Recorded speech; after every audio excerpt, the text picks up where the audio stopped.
Hello, everyone. I'm Jerry Eddings with the International Center for Journalists.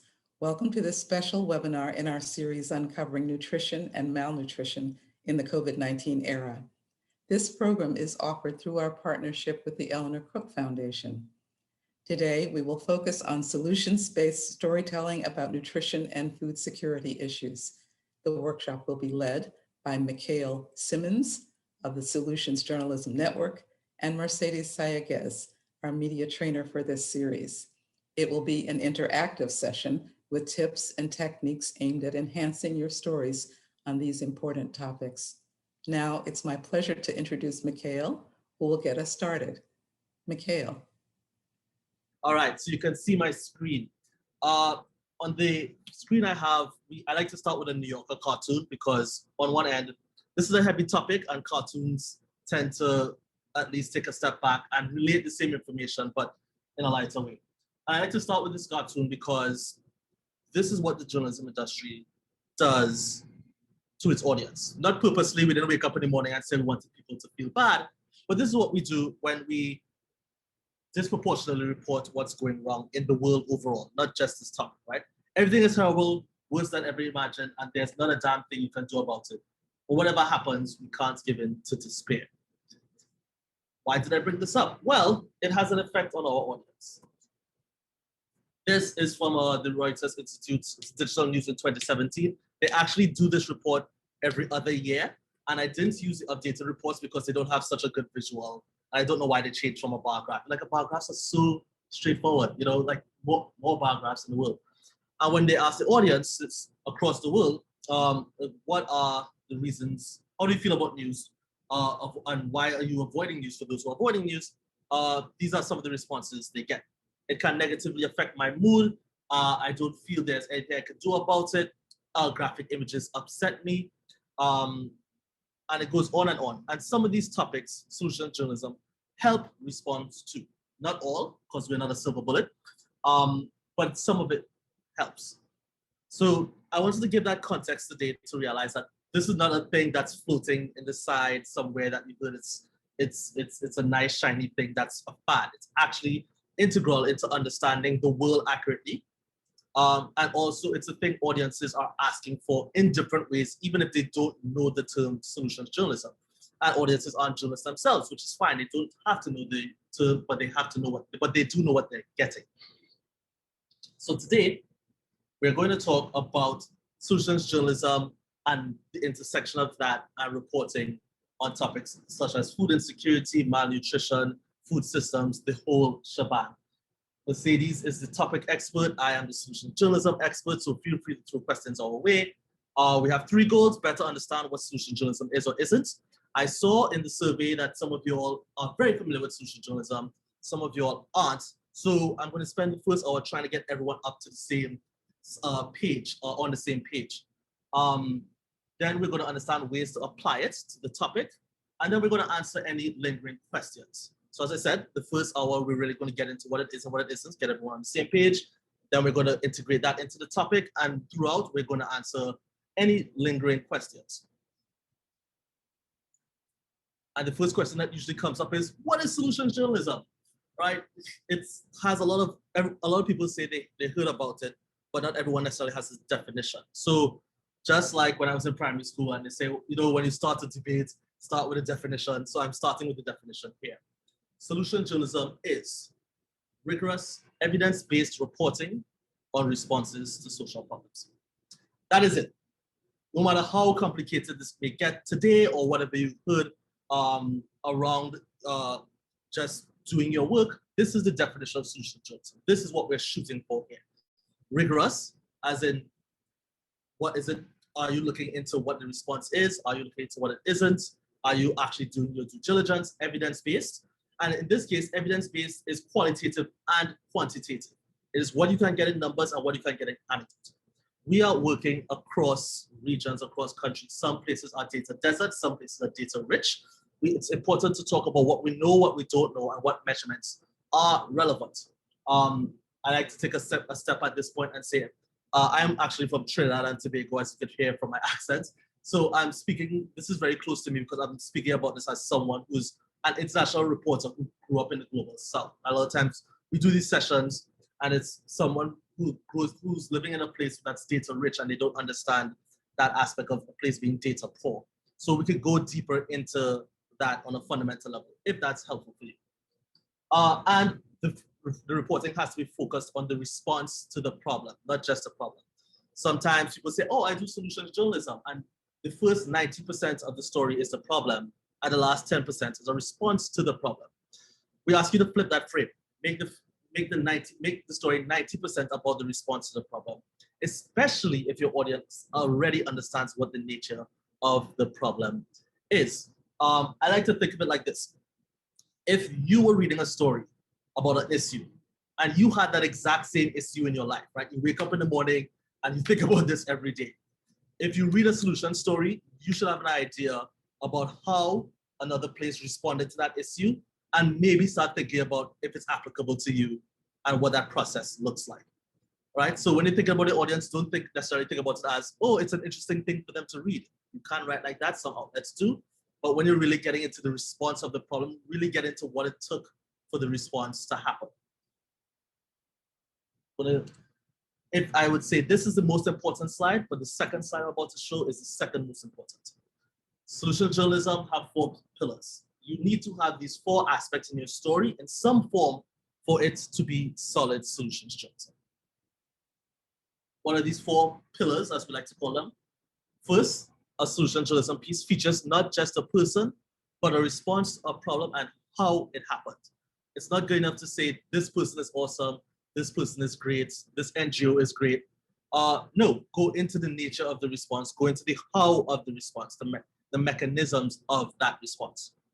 Solution journalism stories provides available evidence of results looking at effectiveness, not just intentions. It's not good enough to say this NGO means well, this government means well, this institution means well. What is the evidence, qualitative or quantitative, that you can bring to this story? And this is the point where I like to take a step back and say, not all responses are successful, right? And that is fine. Some responses have failed. So you may run into a story and say, hey, Malawi responded to the problem like this, and the data shows it's not working as well as they claimed it did. Or it did not work because of X, Y, Z. Not every failure is because of high-level corruption. Sometimes people came with a really good idea and it didn't work because climate change changed circumstances. COVID-19 changed the circumstance. So it's important to talk about the nature of a failed response if that's the story you're doing, because there is a lesson in that piece as well. It seeks to provide insights that can help others respond to, not just inspiration. What made this specific response successful? What made it fail? Why was this different than other responses, if it were different overall? I like to stop at this point and say, this is where an interesting thing happens. I've seen a lot of solution stories that talk about, say, Scandinavia, right? Scandinavia is doing this thing better.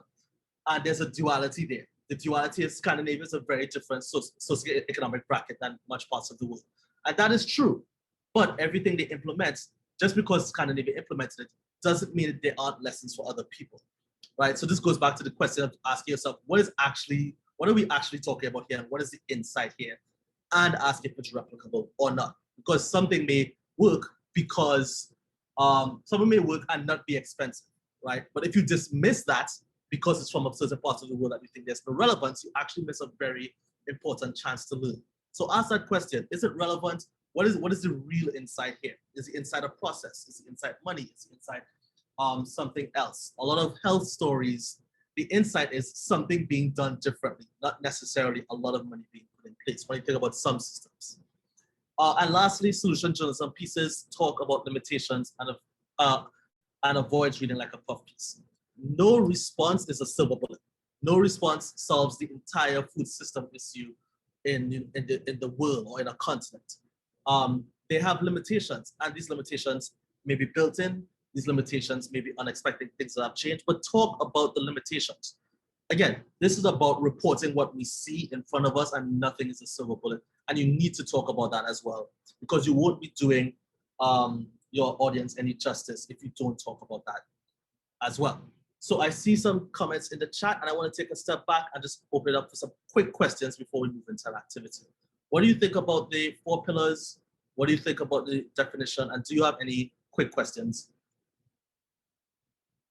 And I'm going to open up the chat on my end.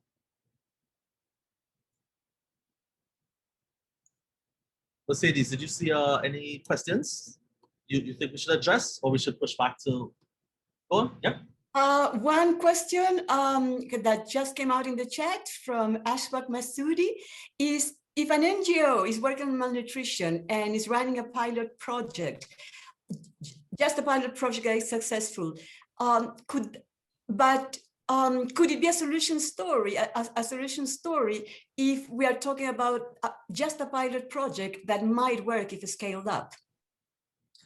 Great question. So we could talk about it through the 4 pillars, right? Are they responding to a problem specifically? Yes. Is there evidence of it working or not working? If you have that, yes. If it's so new, chances are there is some evidence and there is not other types of evidence, right? So there may be short-term evidence and long-term evidence. You tell that to your audience. There are things we know and there are things we don't know yet. You know, transparency builds trust. If that NGO has some insights about how it's responding, maybe they're doing something unique, or maybe they learned about this process from somewhere else and they replicated and brought it to the place. Talk about that as well. And you talk about the limitations. Sometimes the limitation may be a thing is funded and they're pulling funding tomorrow, right? It's not sustainable at all, or it's not sustainable yet. Those are things you talk about and for clarity. So great question.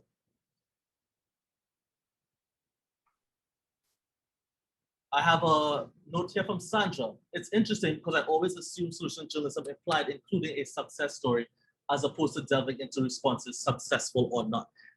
Thank you for bringing that up. And that's why I like to start with the definition at up top, make sure we're all on the same page. We have a lot of journalists who want to talk about the success story all the time, and that's perfectly fine. But their solution journalism is not just limited to that. All right. Or Mercedes wanted to say one more thing, or? Well, that came up in the chat earlier about there's always lessons to be learned from problems, barriers, and even failures. So it's important also to acknowledge those. Yes, exactly. All right, so we're going to jump to an activity. The activity is, I'm going to slide a little bit here. Oh, I have a solution journalism isn't hero worship. Correct, it is not. Actually, no, I'm going to show an example, then we're going to slide to activities. I'm going to share my screen again. And, all right, thumbs up if you see my screen. Yes, thank you. Irene, you are the MVP. You're like quick on the trigger. So usually I don't always share this slide. Sometimes I wait until it's later, but I thought it was important to bring this up pretty early. We call these imposters. We're not saying these are necessarily bad journalism. Some of them I would call bad, but not all of them. But these are not solutions journalism specifically, right? As mentioned in the chat, it is not about hero worship. You know, this is not about this person is awesome. Let's do a profile on this person. Those are great. We should do those in life in general, but that's not solution journalism. This is not PR. PR says this NGO, this government is great. And the limitations are, don't worry about that. No, this is about the response. And it's not about necessarily the organization, but it's really about the process and the thing the organization is doing or the community is doing. Not all responses are from NGOs at all. Some of the best solution journalism pieces are just people who have a problem in a community who got together to respond to it. Or they've been doing things for years to navigate life. It's not an afterthought. As I mentioned, it is not about 90% problem, 10% solution, especially when the problem is understood. Flip that frame. If your audience knows it's a problem, you don't need to spend that time going into it. This is a problem, you know, this is why it happens. Let's go into responses that are relevant for us to know. This is not think tank journalism in the sense of, this is not about a theory. In theory, if you do this thing, it will work. Again, those stories are important to tell, but we're journalists. We're looking at where the rubber hits the road. We want to see the practical application of this. Not magic bullet, as I mentioned before. This is not activism, even though some outlets consider themselves activists. And we're not necessarily taking a stance on how you feel about that, but what we're saying is this is about the reporting itself. Are you reporting what's happening on the ground accurately? And this is not about popular opinion. This is not about asking people, hey, what do you think will work? What do you think will work? you need to do a little step deeper after that. So that's something to keep in mind.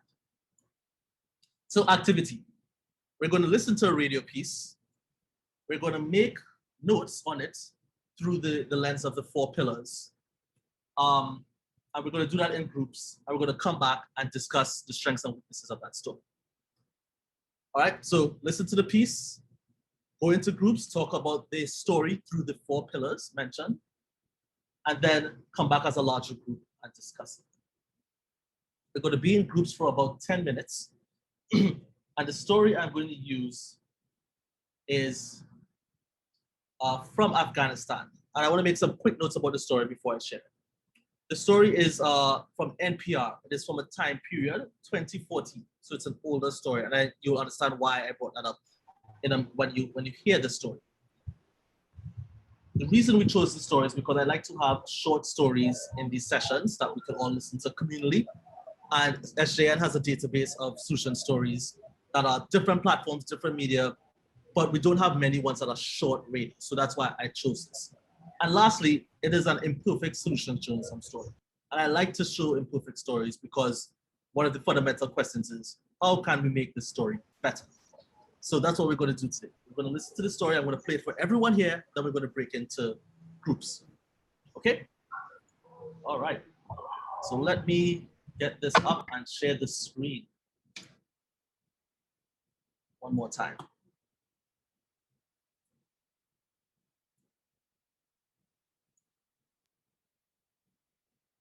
Thumbs up if you could see the screen.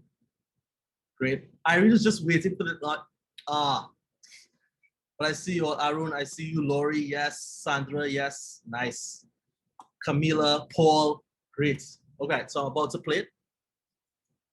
If you can, don't forget notes, and then we break into groups. if you can measure the past decade or so in Afghanistan in many ways, you could describe the number of bombings, the number of combat killings, or the amount of cash spirited out of the country. But you could also focus on a different number. It's the life expectancy of the average Afghan. When the Taliban was still running the country in 2001, Afghanistan's life expectancy was an appalling 45 years. Today, life expectancy is up to 62 years, a profound change. The gain is almost entirely a function of reductions in child mortality. The spread of basic health services made a difference, though it will be hard to keep up the gains. NPR's Sean Carberry reports. Here at the Goldara Clinic, a 2-month-old baby expresses her dissatisfaction with having a needle jabbed into her thigh. But this Penta vaccine will protect her from 5 different diseases that contribute to infant and child mortality. In 2001, 1 of every 4 children born in Afghanistan died by the age of 5. Today, 1 in 10 children die by age 5. It's a dramatic improvement, but children are still dying in large numbers from preventable conditions like diarrhea, pneumonia, and hypothermia. The Goldara Clinic sits in the center of a ring of destitute villages in the vast Shamali plain north of Kabul. It's one of some 2,000 health facilities in the country today, up from only 400 a dozen years ago. According to the Afghan government, more than 60% of the population now has access to health services. The clinic is part of a health services program run by Afghanistan's Ministry of Public Health and administered entirely by non-governmental organizations. The clinic provides vaccinations, midwife services, and other basic medical education and treatment. Samia, covered in a traditional blue burqa, came to the Spartan 6-room clinic today to have one of her 4 children vaccinated. Samia says she's been pregnant 6 times. The first ended in an abortion due to complications. The second time she gave birth at home and the baby died within 4 days. Across Afghanistan, we're still looking at up to 80% of women giving birth at home. Rachel Moranto is Director of Program Development for Save the Children, an international organization that's been doing health work in Afghanistan since the 70s. One of their programs is training volunteer community health workers who go out into the villages and raise awareness of the importance of things like prenatal care and going to a clinic or a midwife midwife for childbirth. It was a community health worker who convinced Samia to seek medical services after her baby died. Since then, she's had 4 children, all born in clinics and all vaccinated. Norzia is one of the community health workers here at the clinic today. She says the biggest challenge is changing cultural practices. Once a mother-in-law threw me out of the house during a counseling, and often mothers-in-law won't even allow us into the house. Health workers struggled to convince older women to allow their daughters to deliver in clinics. They say, when I was younger, I gave birth to many children without going to a health facility, so my daughters can do the same. Mothers also pass along bad practices, like feeding their infants tea and biscuits instead of breast milk. Malnutrition is a major contributor to child mortality and actually an even bigger challenge, says Moranto. We're looking at around 60% of children that are stunted. Continuing the progress of the last decade also requires recruiting and training more female health workers, which is no small task, says Moranto. In Oruzgan, province where we work, less than 0.5% of women are literate. Save the Children ended its support for the community health workers here in Goldara several months ago. And part of the purpose of Moranto's visit is to see if the services are continuing. A group of burqa-clad women say they are carrying on as community health workers, but they miss the neonatal kits that Save the Children used to provide. They say that villagers are accusing them of stealing the kits. This gets to the thorny issue of sustaining the gains that have been made so far. The World Bank, the European Union, and the U.S. Agency for International Development are the primary funders of Afghanistan's basic health services. Continued support from USAID is most in doubt as the international community draws down its support for Afghanistan, says Moranto. We hope very much that USAID will continue to commit for another 3 years. USAID says it intends to continue providing $100 million a year for health services in Afghanistan, but officials warn their funding is subject to congressional approval, and Congress just voted to cut Afghan aid almost in half. Sean Carberry, NPR News, Kabul. And now, more from... All right, thank you. That was a quick story. I'm not going to break into rooms again because of time, so we're going to have this discussion as a large group, just for time. But the instructions again, I want you us to talk through this story, through the 4 pillars I mentioned. I copied and pasted those pillars in the chat, so you should be able to see them as well for a reminder. And I want to know, did it hit the 4 pillars, yes or no? Okay, so the first question I'm going to send to the group, please raise your hand or give me a thumbs up and I can ask you to come off mic, or you can add it into the chat. Did this story focus on the response to the problem, not just the problem? Did this story focus on the response to the problem and not just the problem? I see a yes from Irene. Chidera, can you just jump off mic quickly? Tell me, yes, what was the response? Yes, it actually focused on the response of the problem. It showed that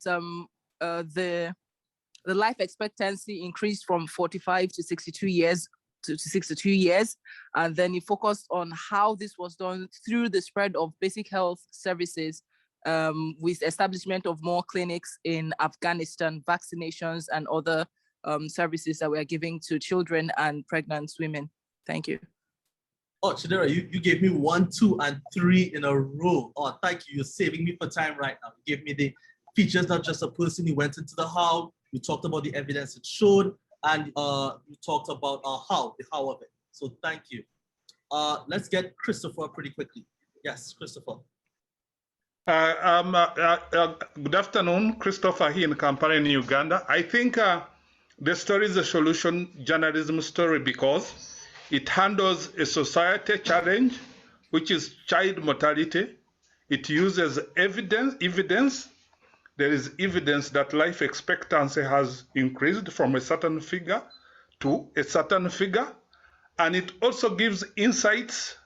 It gives insights in aspects like attitude, and then highlights that though there are some successes, there are still challenges like, say, of culture, that some women still, challenges on culture, like you mentioned, like the story mentions, that some mothers still want to give their children tea and biscuits. So I think the whole story is a solution journalism story.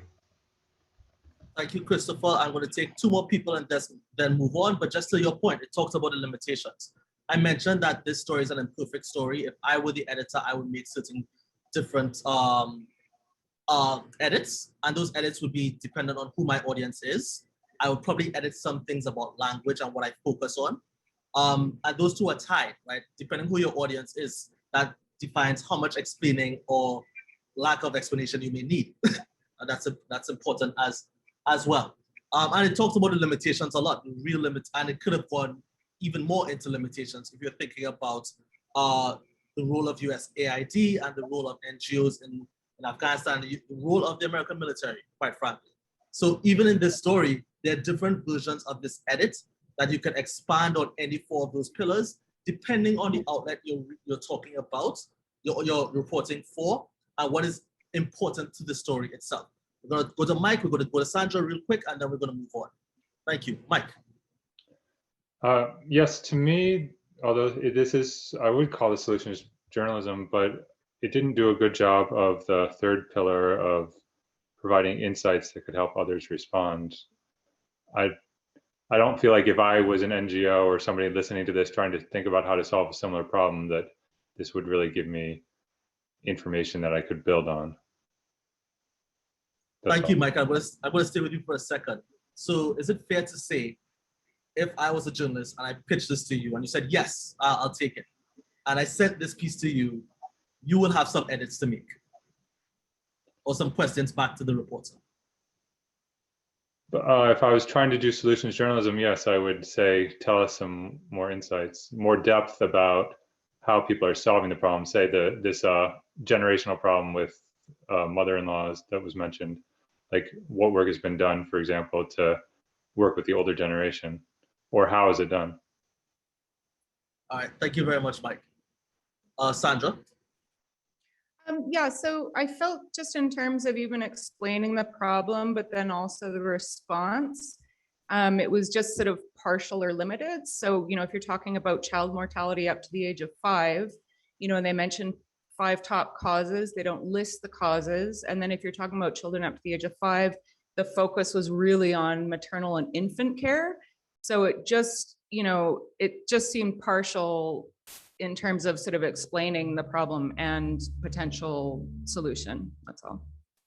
Oh, Sandra, you just teed me up well for the second part of this first hour. So I'm going to put the question back to you. Does it? Well, it's a two-part question. Does it make the story less important or less useful because it's such a narrow? Because it is a narrow focus.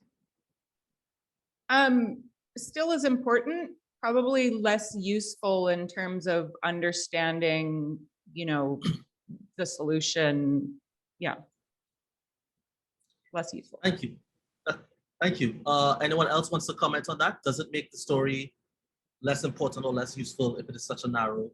Oh, Mercedes, I saw you jump off mic. Would you like to add? Yes. Yeah, I wonder whether NPR thought that if their public is an American public, to go into much detail, it wouldn't be appropriate, and they wanted to stay in the surface. That again is tailoring the message to your audience. If you have 3 minutes, where do you go? And where did this program pass? If it's a health in a health section or a health program, one can go deeper into health issues. If this is just general news, then perhaps to stay a bit on the surface is what will keep the readers in there. So again, one tailors the story to the time, the context in the media house, where is this running, and who is your audience?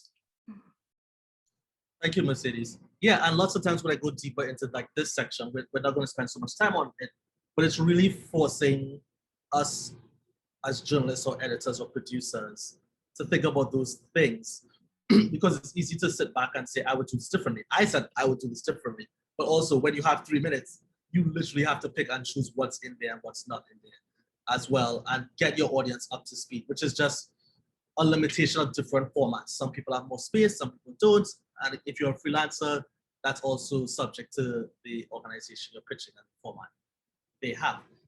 All right, so I'm going to share my slide again. And Sandra, I love that question because it just like sets me up to go to the second section of this really well. So thank you very much. I'm going to share my screen. How to integrate solution journalism into your work. And the first thing I have is identify an issue of identify an issue or problem of concern. Define the issue as precisely as possible. Solutions journal, there's no solution to malnutrition, all of it, right? There's no solution to prison industrial complex. There's no solution to, no one silver bullet by that I mean, that solves all of these things. There are multi-level, multi-layer problems that affect different communities in different ways, and they cross and dissect and intersect, and there are lessons to be learned across these slices. Defining it as precisely as possible helps you in your reporting and tells your audience what we're talking about and what we're not talking about. And the reason I asked the question about importance and relevance and audience is one of the things I often have to remind myself, and I also remind journalists, is that this might be a small slice, but that small slice is 10,000 people, right?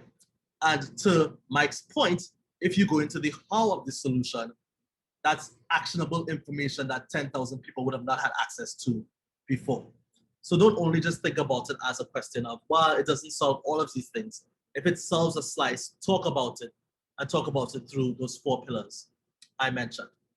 And those things could be the subtopic, and you could break that down by geography, you could break that down by demographic, you could break that down by geography. It depends on, again, what the story you're talking about really is. And we're going to go into topics and stories a little later, but I'm speaking in general about this, just so we're on the same page.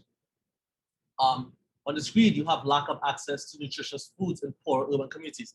Kampala is not New York City, right? Like they're different setups. Sao Paulo is not, sorry, it's not Delhi. So there may be lessons, there may not be, but it's good to be specific. Ask yourself what small piece of that issue is important to your audience. We mentioned what is important to your audience. And ask experts, ask people who are in the know, ask people who are living there, who's doing better with that. A lot of times we get experts in front of us and we dive really deep into asking them about the problem. And that's what we should do as well. Like, we're not saying only do solution journalism, we're asking you to mix it, add it to your diet. But when you have those people in front of you, ask them who's doing this better. You know, who had this problem and no longer has it. I mentioned that I'm from the Caribbean. I'm thinking about over the last 4 or 5 decades, literacy has improved, right? Like, it's a fact, and things were done to get there. Is it perfect? No. Are there places in the world that can learn from this? Yes. Right. So who's doing it better? I, as a journalist, may not realize that. I may ask an expert, or I may look at a data set and realize, wow, that change happened over time. What happened there? Let me get curious about that change. And what does better mean, right? Is it fast? Is a process faster or cheaper or more equitable? Or does it allow for better oversight? Is it better for a specific subgroup? I mentioned that thin slice is better for children under 5. Is it better for people who live in coastal towns? It's really good to define what better is. When you do a comparative analysis of systems, you may realize place A is faster, but place B is more equitable. And those 2 things are important to recognize while also criticizing, if needed, that space as well.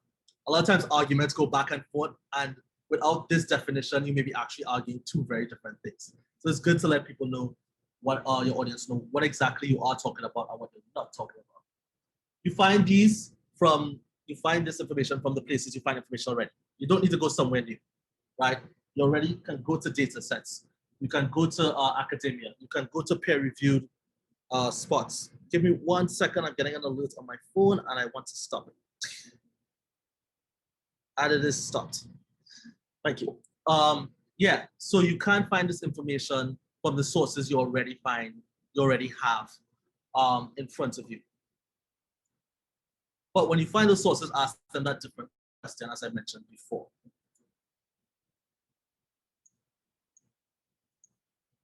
Ask them that different question, as I mentioned before. Who's doing it better? As I mentioned earlier, how does the response work to get into how? where did the idea come from? A lot of times systems are transferred from one section to another. The same systems that are used to transfer food into some remote areas are the systems used to transfer medicine, right? So lessons are actually learned across disciplines, and experts know this, or people who live here know this. So asking that idea will really may open up ideas to you, or open up more information to you. What does the research say? If there's research, again, some places are data poor. What do critics say? And like by critics, valid criticism, right? Again, that gets to limitations. That gets to where a thing may not be working. What metrics matter? A lot of times, governments and NGOs love to throw out 5 metrics, but actually doesn't touch on the thing you're talking about, right? So what metrics actually matter in this story? What are the barriers to replication? That's another important one to ask yourself. Obviously, you don't have to ask these questions, but I wanted to provide these questions as a way to start thinking a little differently about reporting on responses to the issues you are covering overall. So we talked about small spice, what small piece is relevant to your audience, who's doing a better job with that, does it address the problem in whole or in part? Again, we want to mention that, and it's fine if it addresses it in part or in whole, again, depending on the story, depending on the relevance. And remember that it doesn't have to be the solution. It doesn't have to be the solution for the big issue you're mentioning. I alluded earlier that we have a database of solution journalism stories. It's probably up to 12,000. Actually, it is up to 12,000 now. The stories are broken out by different storytelling techniques, media types, locations, topics, outlets. It's free to use. So if you are doing a solutions-focused story, or you just want to see what it looks like, you have 12,000 stories in a free database to slice and dice however you find it's relevant. This is being done all over the world, 180 countries, journalists covering an array of topics. So I say feel free to dig in if you're the type of person who goes on a Google or Wikipedia like rabbit hole, or just curious that you could read and read more and read more. This is a great place to just step in and look at how things are done, or stories that have been done. And the stories in here, by the way, are all touch on the 4 pillars I mentioned before. And we also have a complaint mechanism that if you read a story and you're like, actually, I think this could be stronger, you can just press a button and ask us to review it again. You can also submit your own stories on the top right-hand side. Submit a story. You just have to add URL, date of publication, language, one other thing. So click, click, click, date, and you're good to go. So, and we review it and we let you know if it made it to the story tracker or why it may not have made it to the story tracker. And just as an FYI, this database is used by journalists, academics, policymakers, people who are just saying, wait, what is being done about this issue somewhere in the world that's relevant to me? Again, different storytelling techniques. You could use a positive deviance in a database. Don't just look at who's failing, look at who's succeeding, why or why not over time. You could go into the process, the how done it, as they say in some parts of the world. How did a place change a thing, and walk through that? You could compare 2 places. Kenya learns from Tanzania how to collect and dispose of garbage in towns, right? These are 2 places that are close to each other. They have a lot of similarities and a lot of differences. And the story talks about what happened, right? It wasn't in theory. It was like Kenya learned and they implemented a thing and they got it from another place. It can be a quick story. The story under Quickie, that story is about 500 words. These all don't have to be long form pieces or documentaries. Again, if your audience knows what the problem is, that's 1 sentence. And you could go into the response. Bold new idea, once you talk about what exactly is new, what you know, what you don't know, and part of investigative series, right? You could talk about places that have overcome the problem that's existing there as part of a full series. Example of an 800-word piece, broken down here. Again, we're going to share the slides. First paragraph, first of 3 paragraphs, the response to the problem. 4 to 6, evidence. 7 to 9, insights with quotations. 10 to 12, limitations. So these stories can be done pretty quickly. Again, I would share the slide with you so you can go through it with more time. Same thing with a TV format, 2 minutes, in and out, for those people who have to do this quick turnaround. As I mentioned earlier with the radio story, depending on the length, breadth, and audience, that really defines how much time you spend on these 4 pillars. But it's important to have all 4 pillars. All right, I want to pass it over to Mercedes. This is her bread and butter. So Mercedes, I'm your navigator. I will be going through your slides. Take it away. Right. Oh, I can't hear you, Mercedes. Yes. I wanted to highlight how important it is. Can you all hear Mercedes? Yes, I'm yes, you can hear her? muted. Okay, I can't hear her, so I'll fix my. Can you hear me?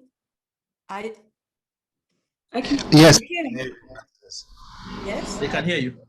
All right. Yeah. How important it is to have the right words, the correct terms.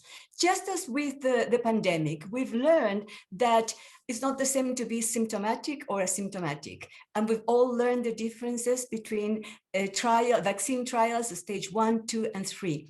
The same goes with hunger and with malnutrition. Those are technical terms. Let me give you an example of 2 applications from 2 people from the same country that we received for this program. I have blurred the numbers so you can't identify the country.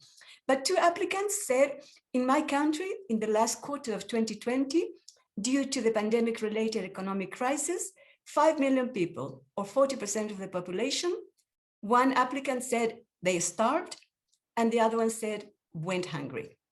That's not the same. Starving means like you're near death. That's a condition of famine. Go hungry means points to food insecurity. That's a different thing. And go hungry is something that's self-reported, and it can be once a week or twice a week, somebody went hungry. So I went, in fact, and checked what did the government of that country say in its coronavirus website, and it was they went hungry. So why is this important? Because a little bit of drama is useful in our stories. But if we over-dramatize, that's like crying wolf all the time. What happens then? People shut down. People don't listen. If everybody's starving due to the pandemic, due to war, due to everything, then it just becomes another story. And also because the terms are technical and it's important to use them right. So also we're pitching a story to the editor and we say, okay, they're starving here in my country. And the editor knows that actually there's not a famine. If people were starving, we would see them on TV because there would be bones and skin. So that discredits us as journalists, and more importantly, discredits the story. So let's not cry wolf too often, and let's learn what are the technical terms. It's different to risk hunger, to go hungry, which to have malnutrition, and to be starving, as I say, which is in famine. And so also I wanted to say, I worked for the World Food Program for many years, and I would write the press releases, and very carefully I would choose my words and say, if the rains don't come in Zimbabwe by March, the crops will fail, and in September, 5 million people risk hunger. That is alerting the donors that a crisis is brewing, and that by September they should have aid ready. But what would journalists say? They're starving right now. And that's not what I had written, is they risk hunger in September. So there are differences in that. And so it's important to use the right technical terms, just as we do with the pandemic. That's it. All right, back to me. Thank you very much, Mercedes. And that actually gives us a good segue into, let's talk about images, headlines, and social media. We're going to do a quick crash course in this.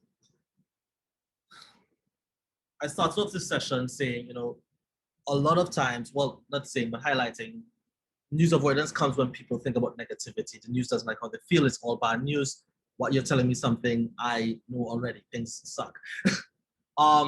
If you're doing a solutions piece and you're presenting that piece, think about your images, think about your headline, and think about how you're presenting it on social media. If people are saying the negative news is not working for us, or only negative news, or the scare tactic is not working for us, do not use that scare tactic to advertise a solution journalism piece. It is A, not accurate, because the story is about a response that probably is working. Not always, but probably is working.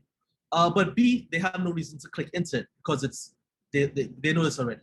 This place is having a problem. This place is the thing here is not working out well. So it's important to make sure your images, your headlines, and your social media matches that solution, the solution's focus of the story.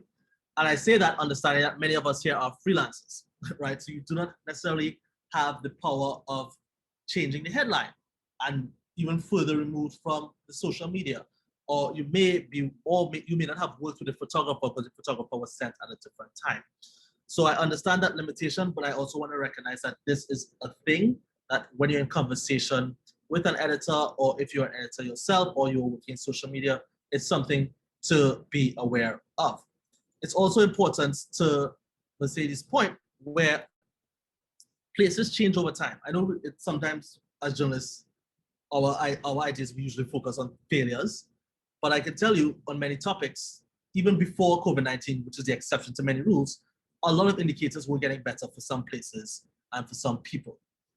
And if you're writing for a Western audience, and if like the last thing they read about Nigeria is Ebola ravaging it in 2015, and we don't write about Nigeria's response to Ebola, and what worked, because the response was not bad. You know, could have been better 100%, but they also did better than their neighbors. Without doing that follow-up piece, we're not giving our audience the full story.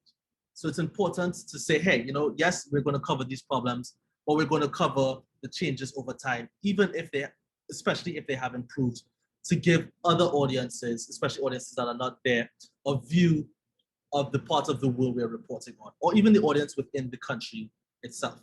So those are things to note. Also note, don't overpromise on headlines. Don't overpromise on your writing.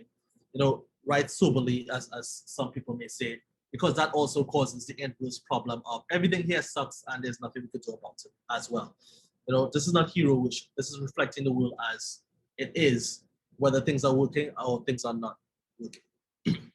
So I want to use about the next 10 minutes. Oh, ooh, sorry, this is important. Pitching. All right. So as I mentioned, a lot of you are freelancers here, and we saw the questions you all sent in. So I want to show 3 things, and then we're going to take some general questions overall. Having worked at SJN for about 4 years, and I've worked with editors and reporters in Latin America, Africa, Caribbean, Europe, North America. These are some pitching tips. Ensure the news outlet is a good fit for your story, which is a no doubt in a sense. But I say that to say a lot of these points are for any story you're writing, quite frankly. Reflect the language of the outlet.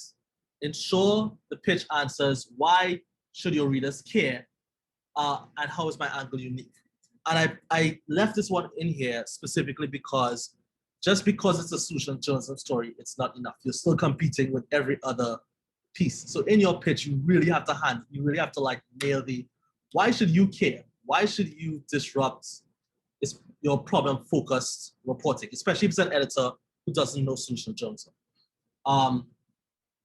Show you've done your homework on your topic, because a lot of times, again, even we as journalists, if we don't take a step back at our own biases, we think a place is failing in every metric whatsoever. It may be an editor who used to report in 1999 and never really updated themselves, or only update themselves periodically. If you're coming here, you're saying, hey, I did my homework, and the thing that you knew a lot, you knew well, may have changed, or an aspect of this has changed. And obviously it has to be competitive. What editors are looking for are an understanding of what the news outlet covers. So obviously they want to know, you're pitching us for a specific reason and why. A clear, detailed, time-sensitive answer to why should readers care. That's why it should be in your initial pitch. A sense you're a good storyteller and that there's a story to tell. Some editors have the misconception that these stories can be academic. They could feel like it's a report. You're listening to a radio piece. It didn't feel like it was a report. Evidence, quick evidence, qualitative or quantitative, and a headline that sells. Sometimes some places don't want a headline in the pitch. Some places do. Sometimes a headline is just a really quick way for them to understand, okay, this is what I'm getting myself into.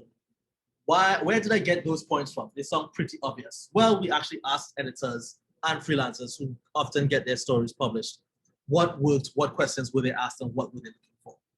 These 3 articles are on our blog, and I will be sharing them with you after, so you can go into more detail from editors, from freelancers, from producers, about the stories that they have pitched or they have produced after they were pitched. We'll jump on the slide quickly, and I'd like to take 5 to 10 minutes to take some more questions. That was a lot. We went through a lot pretty quickly. So yeah, any questions, please raise your hand or drop it in the chat. And I'll try to answer it. We won't get to everyone in the next 10 minutes, but there'll be another question section at the end of the next hour.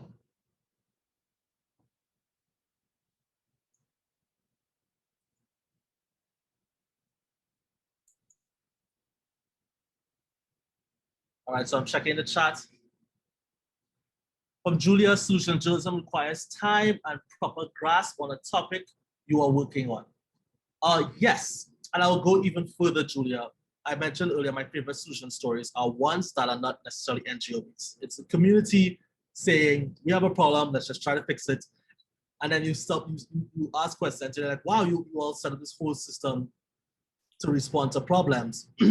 Yeah, why not? People don't just sit back and say, woe is me, let somebody help me from abroad. My favorite solution story is about susus. Susus are informal banking systems where people pool their money and they give it to each other. You can find it in West Africa, you can find it in Latin America, you can find it in the Caribbean. That has helped the many immigrant populations in the United States not just strive without having access to banking, but even in COVID-19, for example, African merchants in Philadelphia weathered the storm better than many other groups because of susus, right? That's deep knowledge of a thing I grew up with that I may not have thought as a solution story, but the fact that people are just doing it, it is a relevant story for other people to learn about communal informal banking systems. Super important. It's not an NGO, it's not a government, it's just a bunch of people doing a traditional thing in the banking sector. Mercedes, I see you're off mic. Do you want to jump on with something? No, I'm looking. There's an interesting conversation going on in the chat about the fit. What you meant, what stories are fit for a certain publication, and whether is it the solution story or the angle of the story. There were two from Kevin Alerecci, and Justin also was contributed to that. What makes a news outlet not fit to publish a solution story? And some outlets want problem stories, not solution stories. Yeah, I was talking more about the tone and the audience of that outlet. BBC has a different tone than CNN, which has a different tone than Nation Media Group, which has a different tone than The Standard, which has a different tone than Nigeria Health Watch, has a different tone from Becca Sisa. Basically, what angles do you think this outlet cares about? And the tone the tone the outlet has. So that's what I was talking about. Some outlets only want to cover problem focus. I found that it's less about the outlet and quite frankly more about the editors, in the sense of like, if the outlet has multiple editors, some editors don't mind and some editors don't want to do it. And that's kind of hard to tell if you don't have a relationship with the editor already. On Solution Journalism blog, I think we have a list of outlets that take solution journalism pitches, and I can send that to you. I don't know how exhaustive it is, but I can send it to you, but I'm sure it'll be helpful, especially if those editors have bounced around to different outlets. So I'd like to say thank you very much for coming out today. I hope we reached the goals we set up at first. What is solution journalism and what it isn't, how to better understand doing this in the topics of food systems and malnutrition and food insecurity, and answer any lingering questions.